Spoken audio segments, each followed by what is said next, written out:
આપનું સ્વાગત છે। હિંમતનગરમાં ભાજપ દ્વારા લાભાર્થી સંપર્ક અભિયાન અંતર્ગત જિલ્લાની કાર્યશાળા યોજાઈ।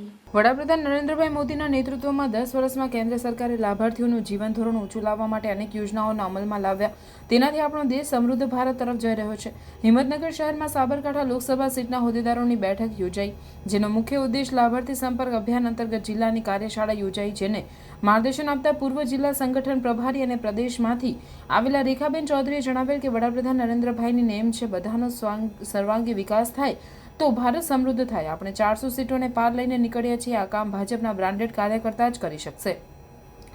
1 કરોડ કાર્યકર્તા આજે સરળ એપ દ્વારા જોડાયા છે। રેખાબેન ચૌધરી જણાવેલ છે કે નરેન્દ્રભાઈ સત્તામાં આવ્યા પછી સૌથી મોટું કામ કર્યું। કોઈ પણ લાભાર્થીઓને રૂપિયો સીધો તેમને મળે, વચેટિયા બંધ કર્યા। તેના માટે જ જનધન ખાતા ખોલ્યા, બેંક અને ડિજિટલાઇઝેશન કર્યું અને આધારને દેશ સાથે જોડવાનું કાર્ય। તેમણે જણાવેલ કે 10 વર્ષમાં 60 કરોડ લાભાર્થી નોંધાયા છે, જેમાં 23 કરોડ 1-2 યોજનાઓનો લાભ લીધો છે। 12 કરોડ લાભાર્થીઓને કેન્દ્ર દ્વારા સીધો સંપર્ક કર્યો, જેને લાભ મળ્યો। 6 કરોડ આપણી પાસે લાભાર્થીઓને સંપર્ક કરવા માટે ડેટા મેપ થઈ ગયો છે। ગુજરાતમાં 56 લાખ લાભાર્થી છે।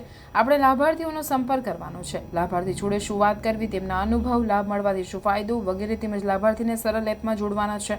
સાહિત્ય આપવું, આઈટી કાર્યકર્તા સાથે રાખવા વગેરે માર્ગદર્શન આપેલ।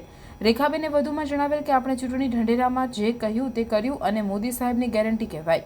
લોકસભા સીટના પ્રભારી દુષ્યંતભાઈ પંડ્યાએ જણાવેલ કે 3 દિવસમાં લાભાર્થીને મળીને કામ પૂરું કરવાનું છે। એક કાર્યકર્તા વધુમાં વધુ 50 લાભાર્થીનો સંપર્ક કરશે। લાભાર્થીને ત્યાં સ્ટીકર લગાવવું, સાહિત્ય વિતરણ કરવું, પત્ર આપવો વગેરે કામ કરવાનું છે। મંડળ સ્તરે લાભાર્થી સંપર્ક અભિયાનની કાર્યશાળા કેવી રીતે કરવી તે વિશે વિસ્તૃત માર્ગદર્શન આપેલ। લોકસભા સીટના સંયોજક JD પટેલે જણાવેલ કે તમામ કાર્યક્રમો બૂથ શક્તિ કેન્દ્ર સુધી થાય અને ઓછા સમયમાં થાય તેની આ ટીમ છે। કાર્યકર્તાએ બૂથ અને શક્તિ કેન્દ્રમાં શું કરવું તે વિશે વાત કરી હતી।